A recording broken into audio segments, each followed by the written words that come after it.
ठाकुर जी अपने सब ग्वाल बालों के साथ में आनंद करते हैं। सब ग्वाल बालों के साथ में ठाकुर जी नन्हे से गोपाल जी खेल रहे थे। मधुमंगल, श्रीदामा आदि ये सब तन सुखा, मन सुखा, धन सुखा, ये सब ठाकुर जी के सखा हैं। बहुत ध्यान से सुनो, ये सब सखा हैं ठाकुर जी के। एक दिन ठाकुर जी सब ग्वाल वालों के संग खेल रहे थे। सो ठाकुर जी का सखा श्रीदामा बीच खेल से ही जान लगो। ठाकुर जी बोले, अरे भैया कहां को जा रहे हो? लाला मैं तो अपनी ससुराल जा रहा हूं। ठाकुर जी तुरंत पहुंच गए श्रीदामा के पास, हाथ पकड़ लियो। बोले, ससुराल जी कौन सा काम है भैया? ब्रजभाषा समझ में आ रही है? देखो भैया, आप सब लोग अधिकतर यहां अहीर समाज के लोग बैठे हैं, आप सब लोग ब्रज से ही हो, आपके सब पूर्वज ब्रज के ही हैं। ब्रज भाषा तो समझ में आनी चाहिए, आपके द्वारिकाधीश की भाषा है। ठाकुर जी बोले, भैया ये श्रीदामा जे कौन सा गांव है? ससुराल। श्रीदामा बोलो, अरे बाबड़े ससुराल गांव ना होवे। बोले, तो फिर का होवे ससुराल? बोले, ससुराल होवे ब्याह एवे के बाद में एक नहीं दो घर रह जाए। एक तो होवे अपनी मैया को घर, पिता को घर, और एक होवे पत्नी के मैया पिता को घर, वाकू कहें ससुराल।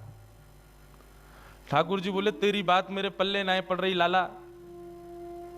अरे ससुराल कहा होवे मुझको जल्दी बता। बोले, अरे ससुराल मतलब पत्नी को माई को। ठाकुर जी बोले, पत्नी जी पत्नी कौन होवे भैया? श्रीदामा समझा रो है, अरे लाला तू तो बड़ो भोरो है, नेक बड़ो है जाएगो तो तेरो ब्याह है जाएगो, तेरी पत्नी आ जाएगी। ठाकुर जी बोले, मेरी पत्नी आवेगी? बोले, हम बे तो फिर मेरो ससुराल कहां है? श्रीदामा बोला, मो का पता तेरो ससुराल कहां है? जब ब्याह होगा तब पता चलेगी तेरो ससुराल कहां है। अब तो ठाकुर जी हट करने लगे, बोले, ना मेरो ससुराल बता, मेरो ससुराल कहां है? श्रीदामा बोलो, अरे अपनी मैया तो जाके पूछ ले, तेरी मैया बता देगी तेरो ससुराल कहां है। ठाकुर जी खेलते कूदते आज घर आए। यशोदा मैया रसोई घर में प्रसाद सिद्ध कर रही है। ठाकुर जी आके गोद में बैठ गए, बोले, मैया मेरो ससुराल कहां है? अब तो जैसे ही मैया ने सुनी मेरो ससुराल कहां है, लाला बोल लो। मैया बोली, लाला ये कहां से सीखे आयो? बोले, आज मैया मैं खेल रहे हो तो श्रीदामा अपनी ससुराल गए हो, तो वो बोलो मैं ससुराल जा रहा हूं, तब से मेरे मन में आ रही मेरो ससुराल कहां है। मैया बोली, ससुराल लाला जब ब्याह है जाएगा तब आएगा ससुराल। बोले, जय श्रीदामा कह रहा हो, मेरो ब्याह कब होएगा मैया? बोले, अरे अभी तू बड़ो तो है जा लाला, तू पे मोह दोनों आवे ना, मैं खवाऊं तो खावे, मैं चलाऊं तो चले, मैं उठाऊं तो उठे, मैं नभाऊं तो नावे। जब बालक बच्चे सब अपने आप अपने कामन को करने लगे तब उनको ब्याह कर दिया जाए, तब उनके काजे बहू आवे, तब ससुराल होवे। ठाकुर जी बोले, मैया मैं सब काम कर लूंगा अपने आप, तू मेरा ब्याह करा दे, और मेरे काजे बहू लिया। मैया बोली, नेक बड़ो तो है जा लाला, कहां ते लाऊं तेरे काजे बहू? ठाकुर जी बोले, या तो मेरे काजे बहू ला, नहीं तो श्रीदामा अपनी बहू ला रहा हो, बाकी बहू को मैं ले आऊंगा, वो बहू मेरी है जाएगी। मैया जोर से हंसी, बोले, लाला तेरी बात ऐसी ऐसी बात बनावे, बैठो बैठो। मैया बोली, करा दूंगी तेरो ब्याह, ज्यादा चिंता मत करे। अब तो ठाकुर जी रोने लगे, मैया मेरो अभी ब्याह करा, अभी ब्याह जाऊंगा, मैं तो अभी ब्याह करूंगा। यशोदा मैया परेशान है गई, बोले, लाला चल करा दूंगी तेरो ब्याह, अब रोवे मत। बोले, कब करावेगी? तिथि बता मोकू, तिथि बता, दिन बता, समय बता, सब बता, तभी जाऊंगा यहां तक। यशोदा मैया तो ऐसी परेशान भाई। ऐसे हमारे नन्हे से गोपाल जी बहू की और ससुराल की आस में बैठे। श्रीदामा को ब्याह माधवी गोपी से भयो, माधवी सखी से भयो। माधवी आज श्रीदामा माधवी को लेने के लिए ससुराल गए।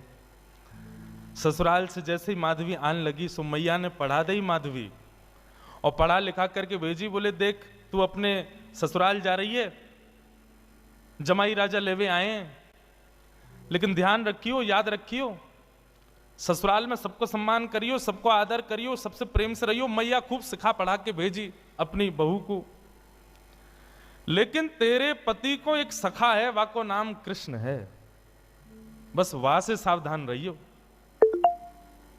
चो मैया वहां से सावधान क्यों रहूं मैं?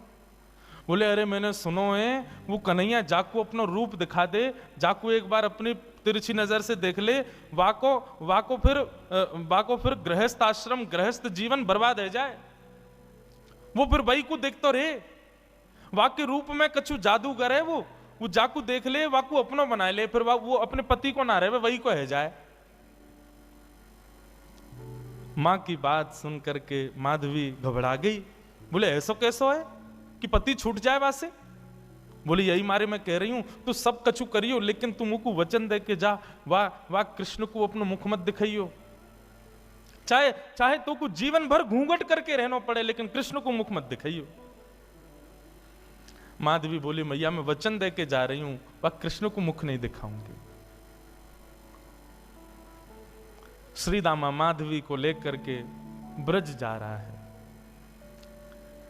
श्री दामा पहले ही माधवी से चर्चा करते आ रहा हो रास्ता भर, सो श्री दामा ने कही, बोली अरे सुन, ब्रज में अभी मैया मिलेगी, पिताजी मिलेंगे, सब मिलेंगे, सबके संग फिर बोलो मेरो एक सखा है कृष्ण, वाकू जब से मैंने बताई ससुराल के बारे में, ब्याह के बारे में, तब ते बड़ा उतावलो है, तो है सके वो तो उसे मिलवे आवे तो वाकू अपना मुख दिखाई दियो।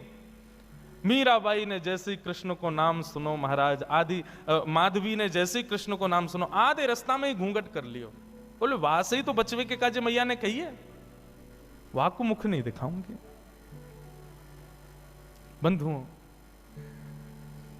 संसार में जिससे मुख छुपाना चाहिए हम उसको तो दिखाते हैं, और जिससे कभी नहीं छुपाना चाहिए उसी से छुपाते हैं।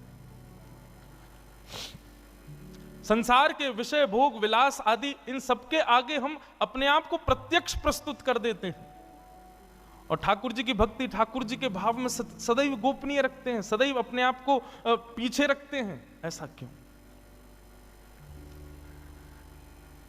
कथा का नाम सुनकर के रसिक जन आते हैं, ठीक है, अच्छा आप लोग भी पधारे हो, पर यहीं कोई ऐसी लीला होने वाली होती जिसमें थोड़ा मनोरंजन हो तो भीड़ ज्यादा होती है। कथा ही तो है, मीराबाई का चरित्र तो सुनाएंगे, क्या करना सुन करके?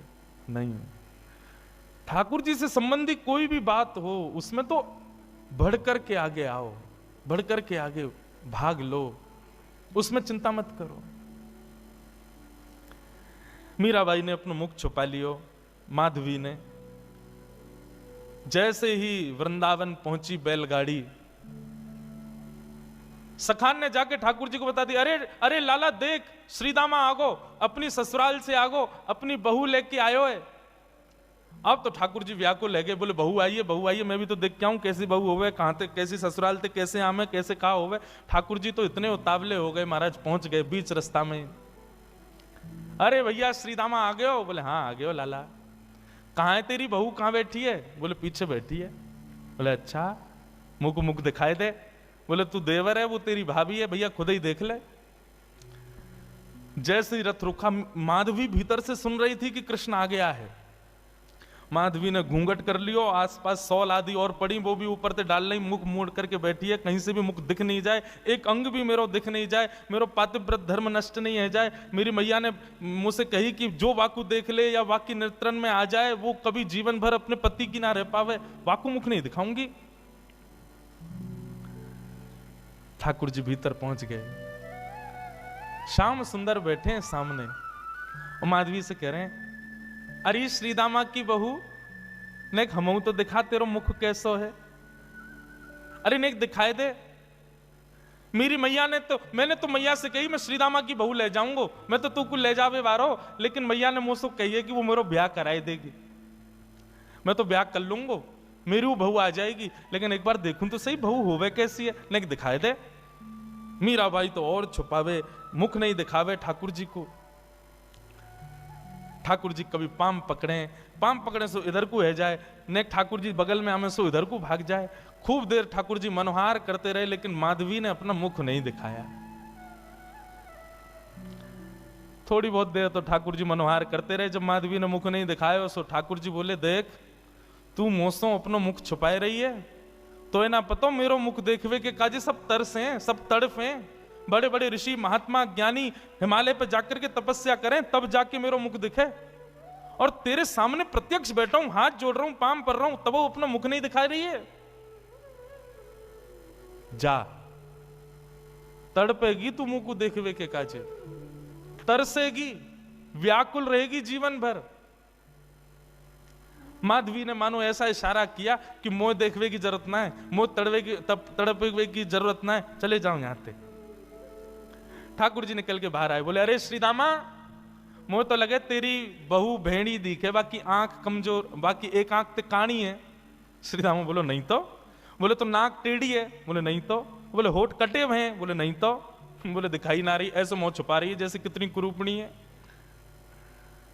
कोई बात ना श्रीदामा, मेरी बहू आवेगी, मैं तो को नहीं दिखाऊंगा, ले जा अपनी बहू है। माधवी चली गई, अपने घर आ गई। लेकिन बंधुओं, गोविंद दामोदर स्तोत्र में कहते हैं ना, ग्रहे ग्रहे गोप वधू कदम्बा सर्वे मिलित्वा समवाप्य योग्यम पुण्यानि नामानि पठन्ति नित्यम गोविंद दामोदर माधवेति। ब्रज में तो और कुछ होता ही नहीं है, हर घर में केवल कृष्ण की चर्चा चलती रहती है। सुबह उठने से लेकर रात्रि सोने तक केवल कृष्ण कृष्ण कृष्ण। कृष्ण ने ऐसो कियो, कन्हैया ने ऐसो कियो, अरे आज तो नंद को लाला वहां घूम रहे हो, अरे आज तो नंद को लाला वहां डोल रहे हो, सब जगह यही चर्चा। अब माधवी सोचे इन पे और कोई बात ही नहीं है, अगल बगल की सब गोपियां, पूरे घर गृहस्थी की कोई बातचीत नहीं, बस पूरे दिन वो नंद को लाला ऐसो करे, नंद को छुरा ने आज तो ऐसो कियो, अरे आज तो माने ऐसो कियो, पूरे दिन वही की चर्चा। अब माधवी कहे किससे, अपनी सास से कहे, अगल बगल की गोपियों से कहे, बोले तुम लोगन पे और कोई बात ना है, कभी बैठ जाओ, कहीं चले जाओ, 24 घंटा या कृष्ण कृष्ण कृष्ण कृष्ण वही की चर्चा करते रहो, और भी तो कई बातें गृह गृहस्थी की कर लो भैया, ये 24 घंटा कन्हैया। एक गोपी बोली, अरे ये नई नई आई है का अभी ब्रज में? बोले हम बे अभी नहीं आई है। वो कितने दिन आए गए? बोले 3 दिन आए गए। वो 3 दिन आए गए, एरी गोपी, एरी माधवी, तेने कन्हैया देखो अभी तक, या कन्हैया की दृष्टि पड़ी तो पे? माधवी बोली, मैं नहीं दिखाऊंगी वाकू अपना मुख, मेरी मैया ने मनाई करके भेजो है कि वाकू मुख दिखावे से यही स्थिति है जाए जो तुम लोगों की, अपनी पति की चर्चा नहीं करो, वह नेक से कन्हैया की चर्चा कर रही हो, मैं तो ना दिखाऊंगी वाकू मुख। गोपियां सब बोली, यही मारे तेरे मुख से वाक्य काजे ऐसे दुर्वचन निकलने हैं, अभी तेने वाको मुख देखो ना है, अभी तेने वाको रूप देखो ना है, यही मारे ऐसे बोल रही है। अरे जाद ना वो छवि दिख जाएगी ना, जाद ना वो मोहनी मूरत सांवनी सूरत तेरे चित्त में बस जाएगी ना माधवी, तू भी हमारी तरह वही की चर्चा करेगी। माधवी मन में सोचती भी है, ऐसा कहा है वाक्य रूप में जो और कोई चर्चा ना आवे चित्त में। बंधुओं, अष्ट सखा गाते हैं, सबने गाया, किसने नहीं गाया? कैसो है ठाकुर जी को रूप? श्री कुंभनदास जी कहते हैं अपने एक पद में,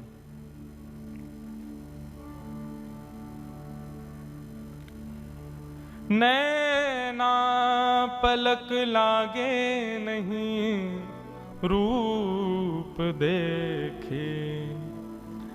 अरे माधवी, वह कन्हैया को रूप कैसो है? बोले नेत्रन से जब वो सामने दिखेगा ना, तो जैसे पलक मानो झपकनो अपने आप को भूल जाएंगी, ये पलक नीचे आनो भूल जाएंगे। आज हम संसार की कोई वस्तु देखें तो पलक ना जाने कितनी बार झपके, हमें खुद को पता ना चले। बोले श्याम सुंदर जब नेत्रन के सामने आएंगे तो पलक भी भूल जाएंगी कि हमको झपकना है, ऐसा रूप है वाको। गोवर्धन के अंग अंग प्रति निरख नैन मन रहत नहीं। अरे वाको एक एक अंग ऐसा है कि एक अंग को देखेगी तो वर्षों तक एक ही अंग को चिंतन चलता रहेगा कि एक बार में नेत्रन को भी देख ले, मुख को भी देख ले, कानन को भी देख ले, हाथ भी देख ले, पाँव नहीं, एक बार में एक ही अंग दिखेगा और वही कोई चिंतन चलता रहेगा। कहरी कहो कछु कहत न आवे, चुत चुरायो वे मांग दही। कहा कहूं, वाक्य रूप को वर्णन ना कर सकूं। माधवी बोली ऐसो काय वाक्य रूप में?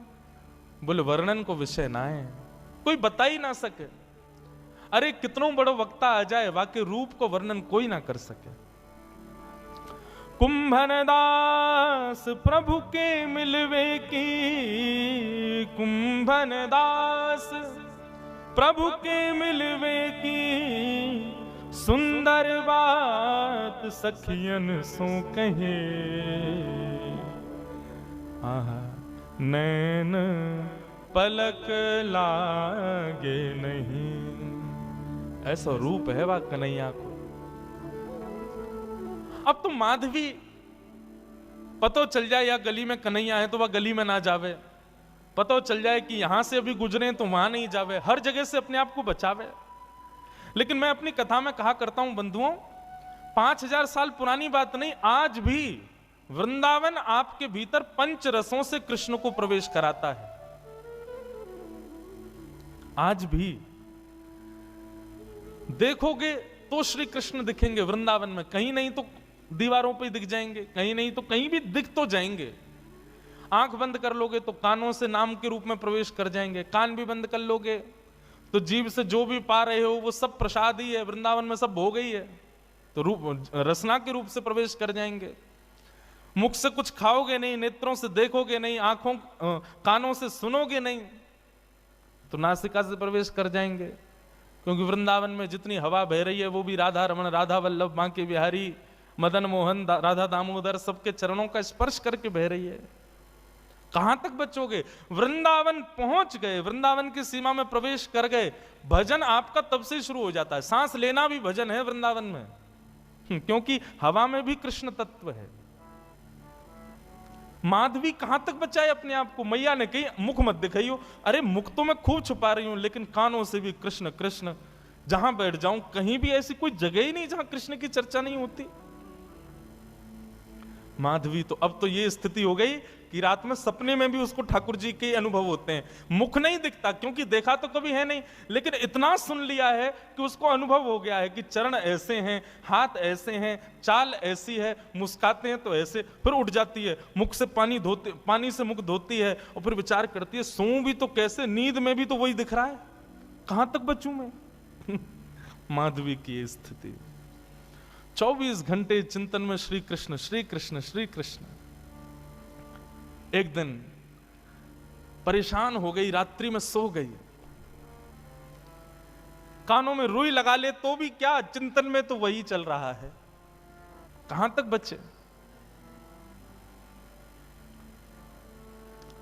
रात्रि में सोई थी, आज मानो मीराबाई को ऐसा लगा कि सुबह हो गई है, और तुरंत उठ करके हाथ मुंह धो करके माधवी ने मटका उठाया, यमुना जल भरने के लिए निकल पड़ी।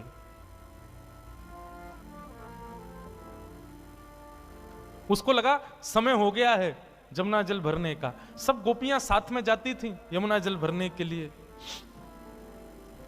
लेकिन मीरा आज माधवी समय से पहले ही उठ करके चली गई। उसको लगा कि समय हो गया है और पहुंच गई यमुना के तट पर। तट पर जाकर के देखा अभी तक कोई भी नहीं, अकेली में, बाकी सब कहां चली गई। हो सकता है मुझे विलंब हो गया हो, या मन में भाव आया मैं जल्दी आ गई हूं तो कोई बात नहीं, भर लेती हूं, आई गई हूं तो। अकेली है यमुना के तट पर माधवी। जैसे ही यमुना जल भरने लगी मटके में, रोज उठा के लेके जाती है खुद ही, लेकिन आज मटके में जल जैसे ही भरा, उठाया तो उठे ना, भार बढ़ गया है, भारी हो गया है।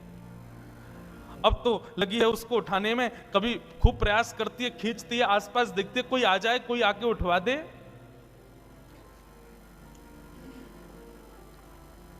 इतने में ही बांकी अदा से अपनी चाल चलते भय, त्रिभंग लली श्याम सुंदर, कमल कटाक्ष नेत्र हैं, सुंदर दंतावली, चंदन की सुगंधी से आच्छादित करते हुए मार्ग को पहुंच गए यमुना के तट पर। माधवी आसपास देख रही है, कोई दिखे तो आवे उठवावे। तभी दृष्टि पड़ी श्याम वर्ण, नन्हे से श्याम सुंदर छोटा सा बालक। माधवी ने देखा तो था नहीं उनको, देख करके लगा अरे पता ना कौन सी गोपी को छोटा सा सुंदर सा बालक सवेरे सवेरे जमुना के तट पर घूम रहा है। मीराबाई ने तुरंत आवाज दी, अरे ओ लाला, अरे ओ भैया, नेक अयो इतको अयो। ठाकुर जी कूदते फांदते अपनी चंचल अदा से कभी यहां देखें कभी वहां देखें, ऐसी मधुर मुस्कान उनकी, पहुंच गए माधवी के पास।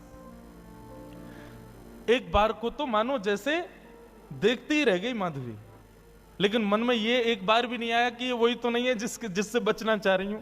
नन्नो सो बालक है, चंचल सोया को बदन है, जरूर कोई गोपी को छोरा होगो। मटकी रखी है और माधवी ने कही, अरे लाला तूने किए जल की भरी, यमुना जल की भरी मटकी ने उचाए दे, मुंह पे उठना ही रही है, बहुत भारी है गई है।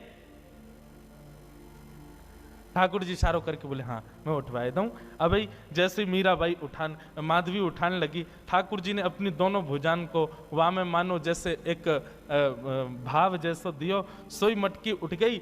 अब मटकी तो उठी, ठाकुर जी नेक से नेक उठा के इतनी ऊपर तक कर देते, लेकिन ज्यों ज्यों मटकी उठाई ठाकुर जी त्यों त्यों लंबे रहते चले गए और बिल्कुल मीराबाई के सन्मुख खड़े है गए। ऊंचाई करके जैसे ही मटकी शीश पे धारण कराई, शीश पे मटकी धारण करते ही माधवी ने अपने नेत्रन से सामने देखो, और जैसे ही सामने देखा, आहा वरहा पीडम नटवर वपुः कर्णयो कर्णकारम, विभ्रदवासः कनक कपि संवै जयंतीम चमालाम, रंध्रान वेणु वधर सुधया पूरयन गोप वृंदै वृंदारण्यम, स्वपद रमणम प्राविशद गीत कीर्ति। दोनों भुजा से मटकी पकड़ रखी है, नेत्रों से सामने श्याम सुंदर को देख रही है, मुख खुला हुआ है, प्रश्वेत के बिंदु माथे से नीचे गिर रहे हैं, और अचेत अवस्था में मीराबाई उनके रूप को देख रही है, माधवी उनके रूप को देख रही है। ठाकुर जी के नेत्र ही तो खतरनाक हैं सबसे ज्यादा। एक बार दृष्टि पड़ जाए तो फिर कोई और के रह नहीं पाओगे। मेरे मन में बंधुओं आता है कि हम ठाकुर जी के दर्शन करके पुनः सहज इसलिए हो जाते हैं क्योंकि हमने उनको देखा, उन्होंने अभी हमको नहीं देखा। कभी ठाकुर जी ने यदि हमको देख लियो ना, तो एक बार उनके सामने जाके फिर सहज नहीं हो पाओगे, फिर अन्यत्र कहीं मन लग नहीं पाएगा। मीराबाई माधवी अचेत खड़ी है, ठाकुर जी से जितनों बचनों चाह रही, ठाकुर जी ने उतने सबरे अपने बाण मार दिए, नेत्रन से कटाक्ष मार दी, मधुर मुस्कान कर दी, अपने रोम रोम को दर्शन कराई दियो। महाराज अब तो माधवी की स्थिति एक जड़वत कोई मूर्ति जैसे खड़ी रहती है, ऐसे खड़ी है। गोपियों ने एक ही दिन पहले ही बताया था कि वो दिख जाता है तो क्या होता है, वही हो गया। अब ठाकुर जी तो अपने सैन चला करके वहां से भाग गए। समय हुआ उन गोपियों के आगमन का जो यमुना जल रोज भरती थी। जैसे ही आई, आकर के देखा अचेत अवस्था में अब भी ऐसे ही खड़ी है माधवी। सबने आकर के देखो, अरे ये तो हमारी माधवी है, अरे ऐसे कैसे खड़ी है भैया, अरे सांप सूंघ गए हो का है गो, ये तो ऐसे मूर्तिमंत है कि खड़ी है। कोई हाथ पकड़े, कोई पाम पकड़े, कोई मुख को खींचे, थोड़ी हिलावे, लेकिन बिल्कुल मूर्तिमंत। नेत्रों से केवल 2 अश्रुबिंद गिर रहे हैं, आंखें पलक झपक भी नहीं रही हैं, मानो केवल देह खड़ा हो। चित्त वृत्ति तो ले गया अपने साथ, खड़ी।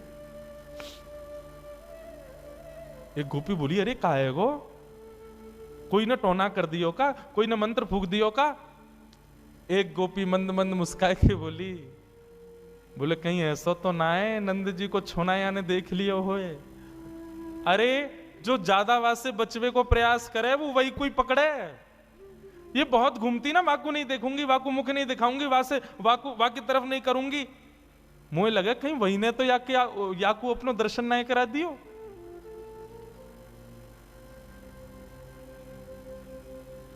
एक गोपी यमुना जल भर के लाई और जल का छिड़काव, खड़ी हुई है मीराबाई, ऐसा नहीं अचेत पड़ी है, सांस भी चल रही है, नेत्र भी खुले, बिल्कुल सचेत है, बस मूर्तिमंत है।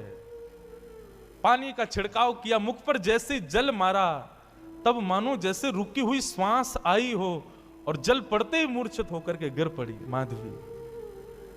जल का छिड़काव किया, पैरों को मलना शुरू किया, हाथ दबाए, तब जाकर के चेतना आई और चेतना आकर के उठते ही बोली, वो कहां है, वो कहां चला गया, उस सांवरो सो कटाक्ष नेत्र, अरे कोई गोपी को बालक आया हो इतनो सुंदर, और बार बार बोलते बोलते मूर्छित हो जाए, फिर चेतना आवे फिर मूर्छित हो जाए, फिर चेतना आवे फिर मूर्छित हो जाए। सब गोपियां चिंतित नहीं मुस्कुरा रही हैं। अब जैसे ही माधवी चेतना में आई, आते ही बोली, तुम सब मुस्कुरा रही हो, मेरी स्थिति तो देखो, मुझ को ज्वर चढ़ रहे हो है, मुझसे चलो ना जा रहे हो, मुझसे उठो ना जा रहे हो, मेरी स्थिति ऐसी क्यों हो रही हो, तुम सब मुस्कुरा रही हो। तब एक गोपी बोली, तेने कोई और को लाला ना देखो, तू जैसे बचवे को प्रयास कर रही ना, वही आयो तेरे पास, वही नंद नंदन, वही श्याम सुंदर, वही हमारी यशोदा जी को लाला, वही तेरे खसम को मित्र कृष्ण, वही आयो।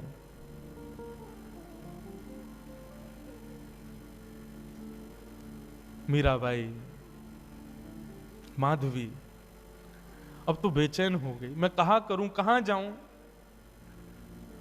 मुझको घबराहट है रही है, मुंह से उठो ना जा रहा, मुंह से चलो ना जा रहा, मैं बोल भी ना पा रही, बार बार अचेतना है रही है, कछु करो ना।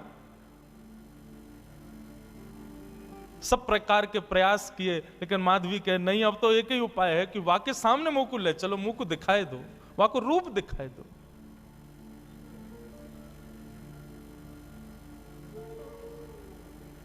बंधुओं, कृष्णदास जी सही कहते हैं, सजल श्याम घन वरण लीन है, फिर चित अनत न भटक्यो, मेरो मन गिरधर छवि पे अटक्यो। मेरो मन गिरधर छवि पे अटक्यो, मेरो मन गिरधर। गाओ बंधुओं, माधवी मीरा इनके चरित्र को सुन तो रहे हम, पर ये स्थिति होना असंभव है, पर जिसके संग भी होती है ना, उसको ब्रह्म सुख जैसा लगता है। माधवी कह रही है मुझे कष्ट हो रहा है, लेकिन कष्ट अनुभव ऐसा है भी नहीं कि मुझे कष्ट हो रहा है। सांसारिक देह की स्थिति पूछो तो मैं कष्ट में हूं, पर मेरी अंतरात्मा से पूछो तो मैं ब्रह्म सुख में हूं, मुझे आनंद आ रहा है, मुझे छेड़ो मत, रहने दो इसी अवस्था में। ऐसी स्थिति हो गई माधवी की। मेरो मन गिरधर छवि पे अटक्यो, मेरो मन गिरधर।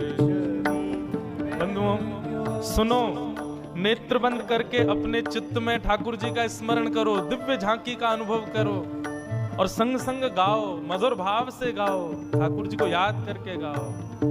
मेरो मन गिरधर छवि पे अटक्यो, मेरो गिरधर छवि पे अटक्यो, मेरो मन गिरधर छवि पे अटक्यो, मेरो मन गिरधर छवि पे अटक्यो। हो ललित त्रिभंगी चाल पे चल के, ललित त्रिभंगी चाल पे चल के, ललित त्रिभंगी चाल पे चल के, ललित त्रिभंगी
श्याम घन वरण लीन है।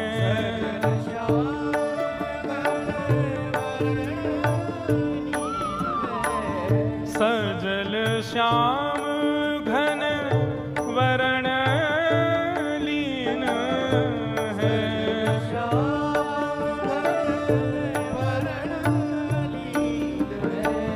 फिर चित अनंत न भट क्यों हो।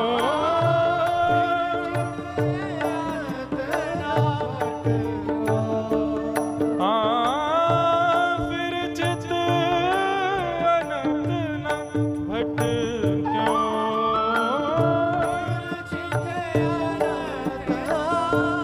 बंधुओं, जैसा मैं कह रहा हूं और जैसा हम अभी माधवी जी के चरित्र में सुन रहे हैं, ये बिल्कुल सत्य है।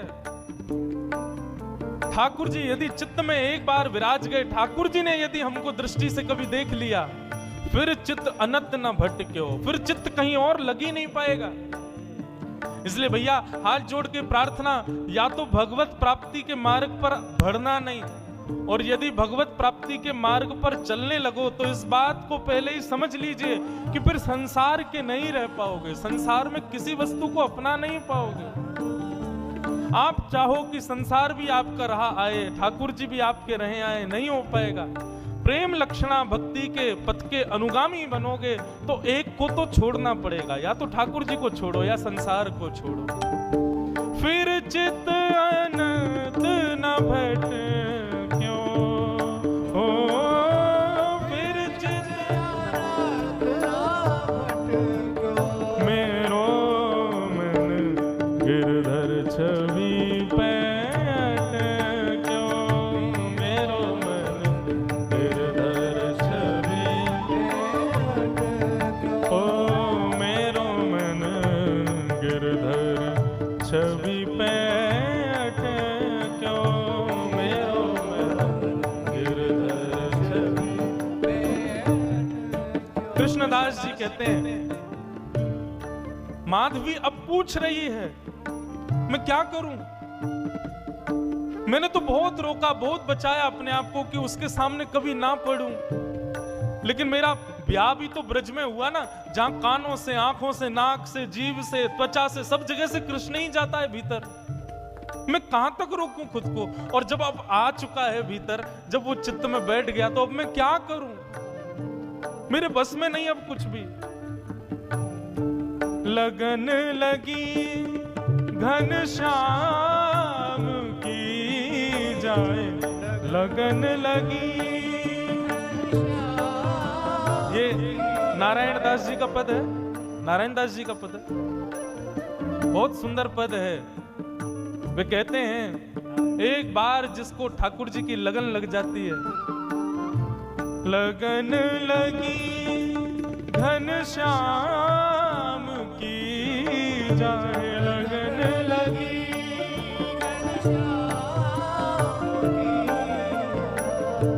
लगन लगी घनश्याम की जाए, लगन लगी। कृष्णदास जी कहते हैं, एक बार लगन यदि लग गई ठाकुर जी की, फिर संसार के नहीं रह पाओगे, तो फिर करें क्या। फिर क्या उपाय है। एक ही उपाय है, कृष्णदास किए प्राण न्योछावर।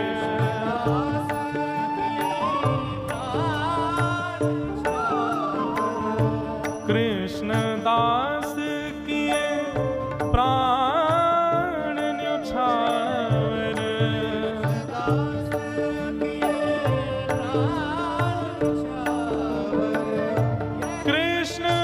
कृष्णदास किए प्राण न्योछावर।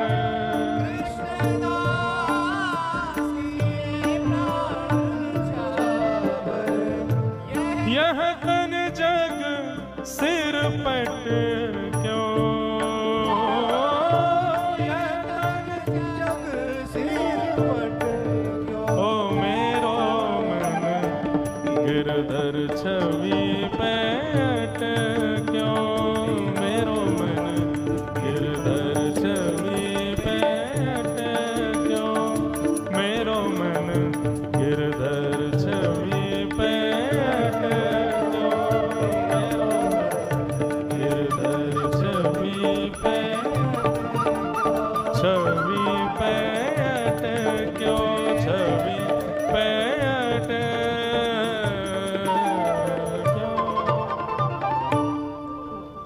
कृष्णदास किए प्राण न्योछावर, यह तन जग सिर पटक्यो।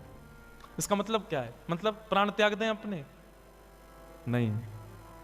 कृष्णदास किए प्राण न्योछावर का मतलब जीवन न्योछावर।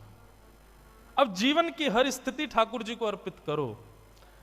अभी हम लोगों ने अपना पूरा जीवन किसको अर्पित कर रखा है? अपने तन को। इसी को ही सजाने संवारने, खिलाने पिलाने, उठाने सुलाने, इसी का नाम यश वैभव कराने में ही लगे रहते हैं हम लोग। लेकिन वैष्णव भक्त का एक एक क्षण केवल ठाकुर जी के लिए होता है। इसलिए मैं पहले ही टर्म्स एंड कंडीशंस बता दूं, या तो इस भक्ति के मार्ग के अनुगामी बनना मत, बनो तो इस बात को पहले ही समझ लेना कि संसार की फिर कोई क्रिया नहीं कर पाओगे। मीराबाई का चरित्र मनोमंथन के लिए सुनिएगा, मनोरंजन के लिए नहीं। कहीं मीराबाई का चरित्र हृदय में घर कर गया तो फिर संसार के नहीं रह पाओगे आप। जो मैं बीच में पंक्ति छेड़ रहा था, मीराबाई की स्थिति क्या है? पद में कहते हैं, भजन तो भूल जाओ, 4 दिन पद ही सुनो। क्या कहते हैं? नारायण जी का पद है, लगन लगी घन श्याम की जाए, लगन लगी घन श्याम की जाए, लगन लगी घन श्याम। स्थिति क्या होती है? धरत कहूं पग परत है कित हूं, रखोगे कहीं पैर और जाएगा कहीं। धरत कहूं पग परत कित हूं, भूल जाए सुधि धाम की। छवि निहार नहीं रह सार कछु, छवि निहार नहीं रह सार कछु, धरि पल निस दिन जाम की जाए, लगन लगी घन श्याम की जाए, लगन लगी घन श्याम की। बंधुओं, ठाकुर जी कुछ रूपों से आकृष्ट करते हैं। पंच रस तो प्रमुख हैं, रूप, रस, स्पर्श, गंध और शब्द। जरूरी नहीं है कि कथा से ही आपका चित्त पकड़ा जाए, लेकिन एक बात समझिएगा, कथा से ठाकुर जी के नहीं हो पाए तो बाकियों में संशय हो सकता है कि बाकियों से ठाकुर जी के हो पाओगे। या तो ठाकुर जी का रूप देख करके आप उनके आसक्त हो जाओगे, या तो ठाकुर जी के रसयुक्त कीर्तन पद को सुन के उनके हो जाओगे, या तो ठाकुर जी के या ठाकुर जी के वैष्णवों के स्पर्श से उनके हो जाओगे, या ठाकुर जी की सुंदर गंध यानी कि उनके अनुभव से उनके हो जाओगे। लेकिन रूप, रस, स्पर्श, गंध, ये चारों तब तक सार्थक नहीं होंगे जब तक शब्द से उनके नहीं होंगे, मतलब कथा से उनके नहीं होंगे।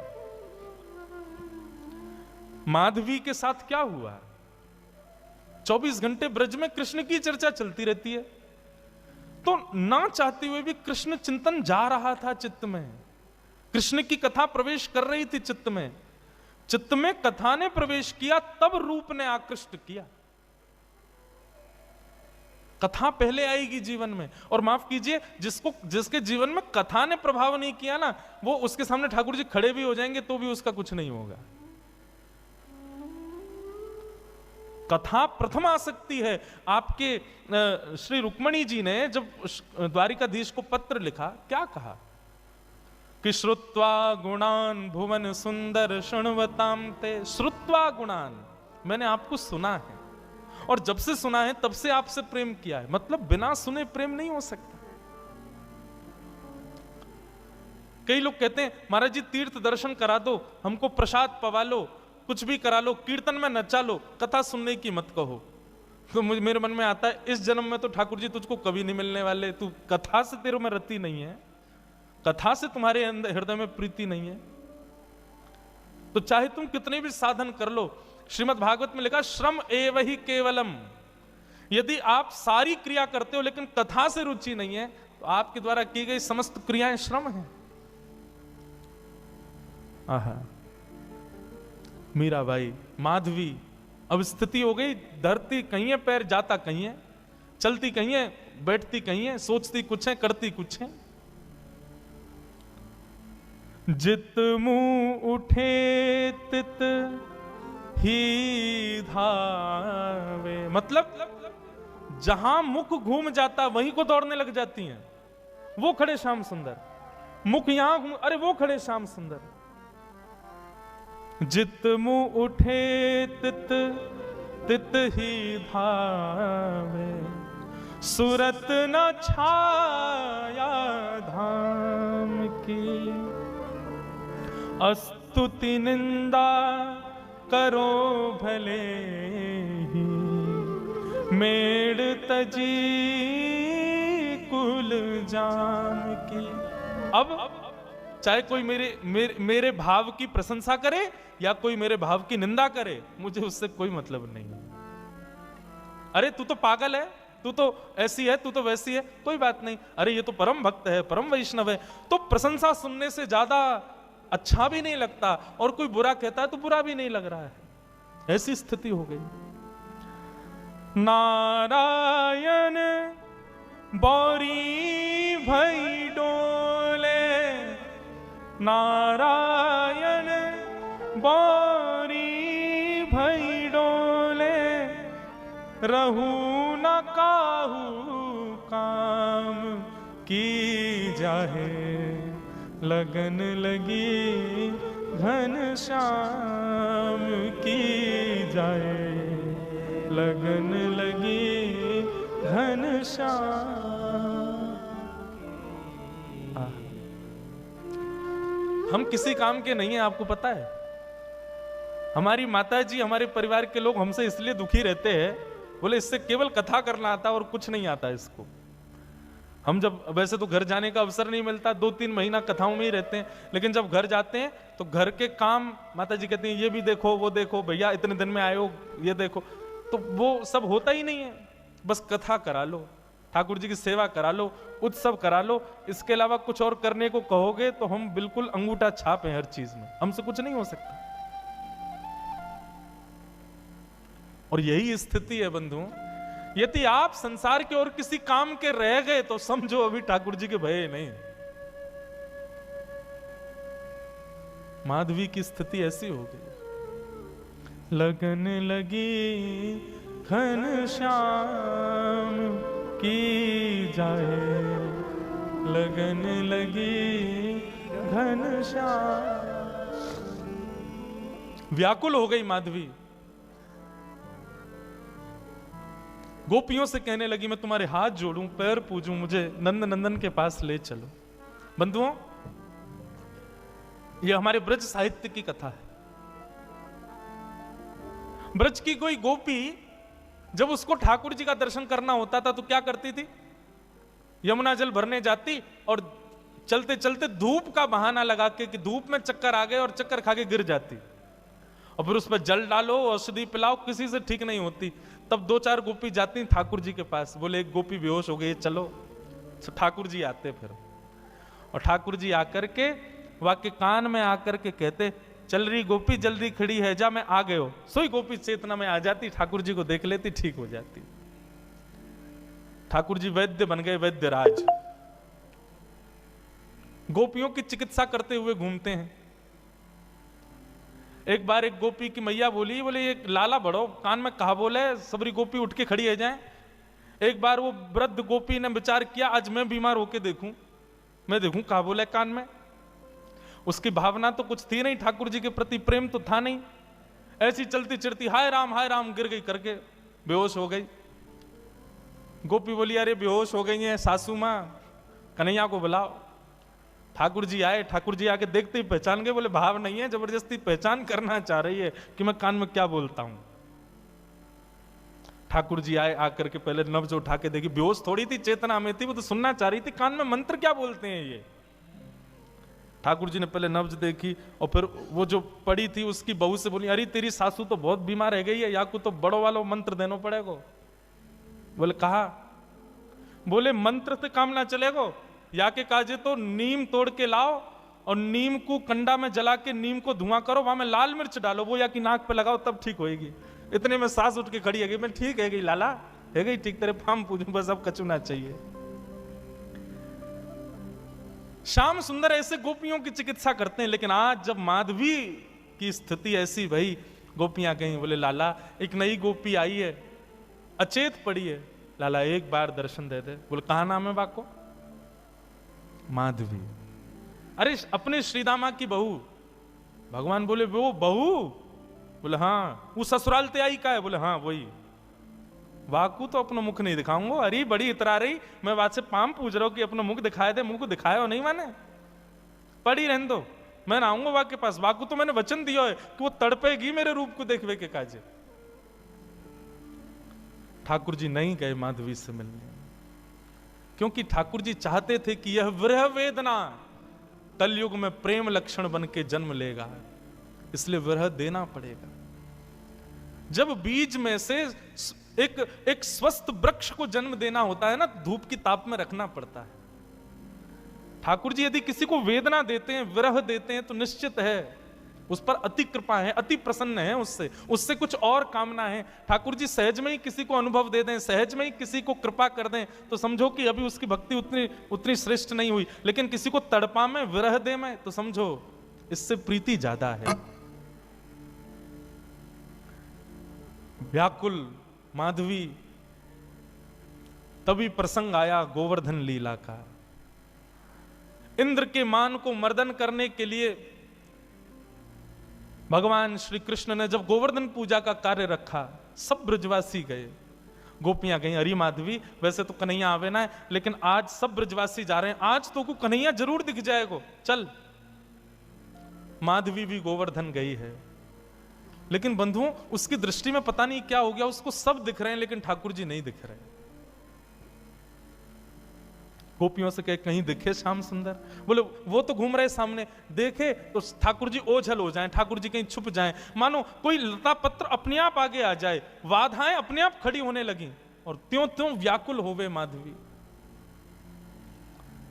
56 भोग के बाद जब इंद्र ने अपने मान के प्रभाव से जब मेघ वर्षा की, त्राहिमाम करके सब ब्रजवासी दौड़ने लगे, तब नन्हे से बाल कृष्ण ने 7 कोस लंबे चौड़े गिरिराज पर्वत को अपने बाम हस्त की कन्नी उंगली पर धारण कर लिया। सब ब्रजवासी जाकर के गिरिराज पर्वत के नीचे खड़े हो गए। माधवी भी वहीं खड़ी थी। गोपियों से बोली मैं प्राण हाथ जोड़ूं तुम्हारे, एक बार मुझे दृष्टि गोचर करा दो, एक बार उसका दर्शन करा दो बस। गोपियां जैसे तैसे भीड़ के बीच से लेकर के उस मुख्य स्थान पर गई जहां ठाकुर जी खड़े थे, सबको दर्शन हो रहे थे। लेकिन जैसे ही माधवी पहुंची, माधवी ने जैसे ही उस चट्टान के ऊपर देखा जहां ठाकुर जी खड़े थे, ठाकुर जी का एक क्षण गिरधर स्वरूप दिखा और दिखते ही ओझल हो गया, धुंधला हो गया, मानो आंखों में पानी आ गया। खूब मीड़े, खूब जल डाले, लेकिन ठाकुर जी नहीं दिखे। प्राण निकलने को होने लगे माधवी के, लेकिन निकल भी नहीं रहे हैं। सिर पकड़ के बैठी है, प्राण ही निकल जाए, नहीं दिख रहे हैं तो चरणों में सर झुका दिया, बोले क्षमा कर दो, मैंने अपनी मां के गलत उपदेश का पालन किया, जिससे मुख छुपाना नहीं था उससे छुपाया, मुझसे अपराध हो गया नाथ। ठाकुर जी बोले माधवी अब तो तुझे मेरा रूप नहीं दिखेगा, अब तो प्रतीक्षा कर। कितने वर्षों की प्रतीक्षा? ठाकुर जी बोले 1 युग की प्रतीक्षा। अब तो तुझे मेरा दर्शन कलयुग में ही होगा, जाओ अब मेरी विरह वेदना रूपी भक्ति में ही रहो, उपासना करो मेरे रूप की, उपासना करो मेरी, तब जाकर के तुमको दर्शन होगा। माधवी का फिर उसके बाद जीवन केवल नेत्र बंद करके साधना युक्त रहती है, रोती है, विलकती है, लेकिन ठाकुर जी नहीं दिखते उसको।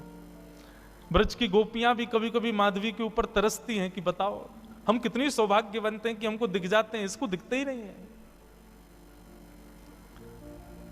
सब आकर के रूप बताती हैं। आज श्याम सुंदर ने ऐसी पाग पहनी है, ऐसे वस्त्र पहने हैं, ऐसी, उन्हीं का ही चिंतन करके माधवी अपना जीवन यापन करती है। और इसी प्रकार सुन सुन करके ठाकुर जी की रूप माधुरी का अपने जीवन यापन करते हुए अपने प्राणों का परित्याग किया माधवी ने। और वही माधवी की दिव्य चेतना इस आभा मंडल में भ्रमण करती रही। कलयुग प्रारंभ हुआ, और कलयुग में भी जब भक्ति शतक, भक्ति काल जब आया, तब भारत की राजस्थान की भूमि, और उस राजस्थान की भूमि में भी मेड़ता में भी परम गौ भक्त, परम संत भक्त, परम ब्राह्मण निष्ठ राव दूधाजी के छोटे पुत्र के यहां पर भक्तिमती माधवी ही मीरा के रूप में जन्मी है।